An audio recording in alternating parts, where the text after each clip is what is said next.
unabashed, the most unpredictable, becomes a headline, the most volatile, outrageous behavior, unsubstantiated narratives, a battle of personalities. Welcome to Grand Tamasha, a co-production of the Carnegie Endowment for International Peace and the Hindustan Times. I'm your host, Milan Vaishnav. This is the final episode of Season 14 of the show, and at the outset, I want to thank all of you, our listeners, for tuning into the show week after week. None of this would be possible without you. I also want to thank our partners at the Hindustan Times and the team that works on the show. Tim Martin, our audio engineer, Mira Verghese, who produces Grand Tamasha, and Andy Robina, our South Asia Junior Fellow, who provides additional assistance.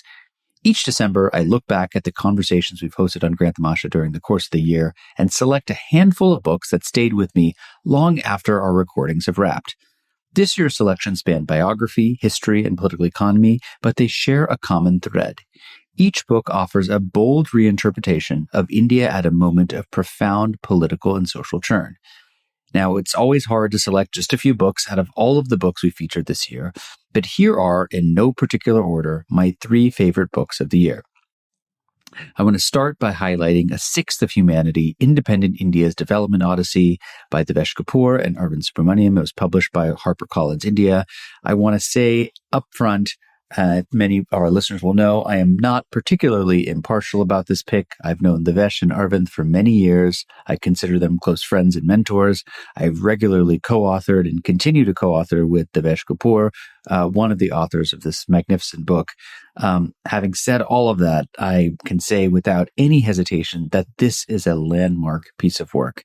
Devesh and Arvind have spent the past 5 to 6 years reviewing nearly 8 decades of Indian history, politics, economics, even literature to produce a work that is as wide-ranging as it is meticulously researched. I described this on the show in the episode we did with them as the political economy analog to Ram Guha's magisterial India After Gandhi, which is still probably the single best volume of history about the post-47 era. In this new book, A Sixth of Humanity, Devesh and Arvind take on the audacious task of trying to explain how independent India attempted 4 simultaneous transformations: building a state, developing an economy, changing society, and nation building under the conditions of democracy and universal suffrage. And, on literally every page of this book, there are nuggets or bits of data to digest. For those who are considering a PhD in social science, look no further than this book for the surplus of dissertation ideas. This is the kind of book that you will continue to take on and off the shelf, I think, for years to come. I want to share one clip from our conversation from this past October. In this clip, I asked Arvind about the chapter in the book, which is on fiscal federalism, in which Devesh and Arvind describe what's been called a quote-unquote internal aid model, in which India's richer states subsidize its poorer regions. And I asked them about this model, but also to ask why they, in their own words, take issue with this terminology. Here's what Arvind had to say. I'll tell you, I think why we don't want to, take too strong a view on this, about characterizing this is, you see, look, for this following simple reason, that when you have a nation, right, you want to knit it together, and, there are different regions, places bring different things to the table. So, in response to the incontrovertible thing that we show in the paper, that in terms of fiscal resources, there's more transfer from richer to poorer states. We're giving you human resources. But there are other dimensions which we don't go into. Like, for example, the common market. So for example, Bihar could turn around and say, Tamil Nadu, we provide you cheap labor, or even Kerala, we provide you cheap labor. Therefore, while you may be transferring fiscal resources, we are transferring human resources. And similarly that, we're providing a market for you, for example, right? But also, just to add, Arvind, in the early decades, the freight equalization policy Exactly. penalized the eastern states, Yeah. especially Bengal, Bihar, undivided Bihar, and Orissa, and benefited the western and southern states. Exactly. That's a very good point. So that's why you have to take this into totality. And because you can't quantify these other things in a way that you can quantify the fiscal, the fiscal assumes salience. The second book I want to highlight is a book called Believer's Dilemma, Vajpayee and the Hindu Right's Path to Power, 1977 to 2018. It is a book by the author Abhishek Chaudhary. It's the second volume of Chaudhary's biography of former Prime Minister Atal Bihari Vajpayee. The first volume came out in 2023 to much acclaim. It was called Vajpayee, The Ascent of the Hindu Right, 1924 to 1977.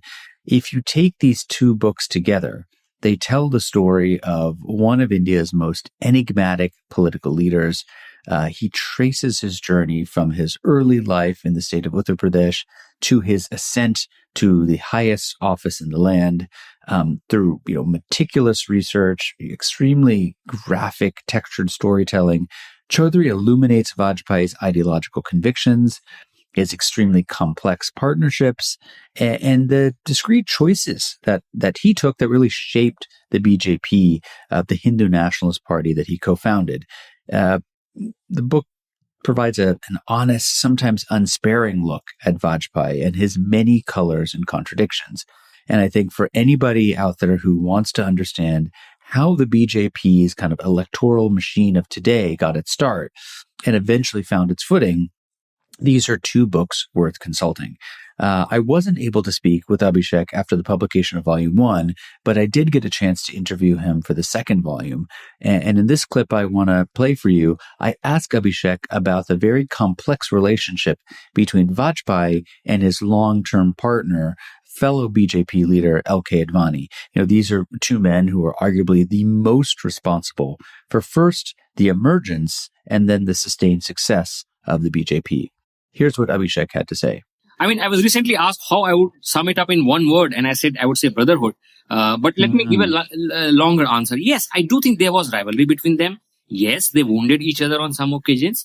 But the crucial thing is there was always a deep personal affection that was forged in their youth that endured for almost 6 decades. So they met in 52. They started working together in 57. Advani came on board as his researcher. He helped Vajpayee tackle, or let's say attack, Nehru in parliament. And if you remember, Vajpayee managed to get a white paper on the matter of, Chinese capture of Tibet. And for that, I think some of the credit does go to Advani. And while Vajpayee continued to be the face, Advani remained the backroom boy. I think it was only after Deen Dayal Upadhyay's death in Feb 1968 that his climb was faster. And it was, of course, backed by Vajpayee himself. 5 years later, Advani was made the party president in 73.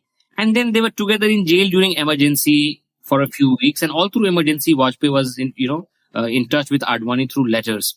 Again, during the Janta government, they agreed on most matters. And I think up to 1983, Advani more or less agreed with everything that Vajpayee said. It was only after BJP's defeat in Delhi that year, the only place they actually held power that they had won during Janta government, that Advani began to tilt towards the hardliners.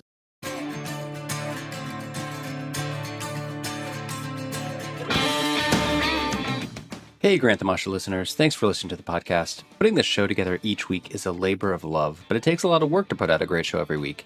If you'd like to support the work we do at Grand Tamasha, please visit ceip.org/donate.